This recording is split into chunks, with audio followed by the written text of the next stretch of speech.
ஸ்ரீ மகாகுருப்யோ நமஹ. ஹரிஹி ஓம்.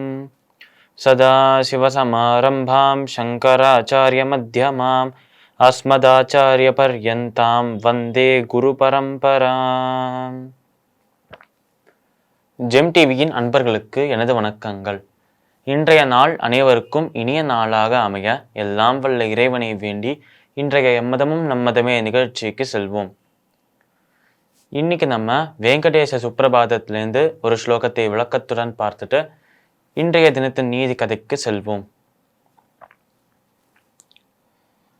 ஸ்ரீமன் அபீஷ்ட வரடாகில லோக பந்தோஹ ஸ்ரீ ஸ்ரீநிவாச ஜகதேக தகைக சிந்தோஹ ஸ்ரீதேவதா கிரக புஜாந்தர திவ்யமூர்த்தேஹ ஸ்ரீ வெங்கடாச்சலபதே தவ சுப்பிரபாதம். இந்த ஸ்லோகத்திற்குண்டான விளக்கம். ஸ்ரீமன் அபீஷ்ட வரதாகில லோகபந்தோஹோ. ஸ்ரீமன், ஸ்ரீமன் என்று சொன்னாலே ஸ்ரீ என்னும் லக்ஷ்மியை தாங்கி கொண்டிருப்பவர், ஸ்ரீ என்னும் லக்ஷ்மியை தன்னிடம் வைத்து கொண்டிருப்பவர் என்று பொருள். அதனால் ஸ்ரீ என்னும் லக்ஷ்மிக்கு பதியாக இருந்து, ஸ்ரீ என்னும் லக்ஷ்மிக்கு கணவனாக இருந்து அந்த லக்ஷ்மியையே தாங்கி கொண்டிருப்பவர் நம் விஷ்ணு. அதனால் ஸ்ரீமன் அபீஷ்ட வரதாகில லோகபந்தோஹோ, அதாவது இந்த லோகத்திற்கு, இந்த உலகத்திற்கே நண்பனாக இருப்பவர் நம் விஷ்ணு. அதனாலேயே பக்தர்கள் என்ன ஒரு வரத்தை கேட்டாலும் அதை அப்படியே அள்ளி தருவாராம் நம்மளோட விஷ்ணு. அதனால் நாம் ஆசைப்படும் வரங்களை அளிப்பவர், இந்த உலகத்திற்கு நண்பனாக இருப்பவர் என்று விஷ்ணுவை கூறலாம். ஸ்ரீமன் அபீஷ்ட வரதாகில லோகபந்தோ ஸ்ரீ ஸ்ரீனிவாச ஜகதேக தகைக சுந்தோ. அதாவது இந்த லோகத்திற்கே நண்பனாக இருக்கும் நம்மளோட விஷ்ணுவுக்கு, பெருமாளுக்கு இந்த லோகம் முழுக்க நிறைய பக்தர்கள், நிறைய அவர் மேல பக்தி வச்சிருக்கவா நிறைய பேர் இருக்கான்.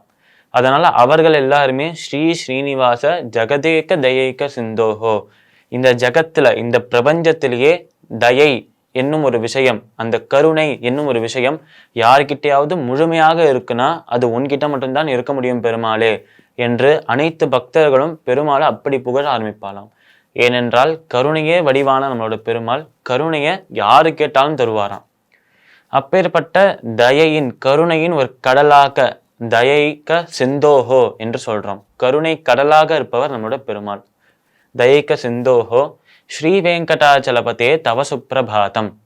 அப்பேற்பட்ட இந்த வெங்கடாச்சலம் என்னும் அந்த வெங்கடாச்சலம்ங்கிற மலையில அவதரித்த பெருமாளே உனக்கு நமஸ்காரம் என்று சொல்றோம். இந்த ஸ்லோகத்திற்குண்டான விளக்கம் இதுதான். இப்ப நம்ம இன்றைய தினத்து நீதி கதைக்கு செல்வோம். மாயை என்னும் கரடிங்கிற தலைப்புல நீதி கதையை பார்க்கலாம். இந்த கதை ஆரம்பிக்கிறது ஒரு கிராமத்துல. அந்த கிராமத்தின் ஓரத்துல ஒரு நதி ஓடின்னு இருக்கான். இந்த நதியின் கரையில சில சிறுவர்கள் விளையாடி கொண்டே மாடுகளை மேய்த்து கொண்டு வருகிறார்கள். இந்த மாதிரி நடந்துட்டு இருக்கும் போது அந்த இடத்துல, அந்த நதிக்கரையில தான் அந்த ஒரு மாடுகளை மேய்த்து கொண்டு வருவதால் அந்த நதிக்கரையில இருக்கும் அந்த மரங்கள் கிட்ட இந்த மாதிரி அங்க இருக்கிற பூக்கள், செடிகள் இதெல்லாம் பார்த்து சந்தோஷப்பட்டு அது கூட விளையாடின்னு இருக்கலாம் இவ எல்லாருமே.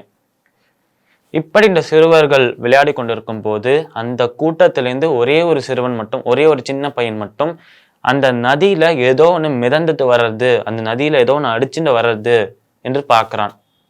இந்த காலம், இவர்கள் விளையாடி கொண்டிருக்கிற இந்த நேரம் ஒரு மழை காலமாக இருக்கிறதுனால அந்த நதி பெருக்கெடுத்து ஓடிக்கொண்டிருந்தது.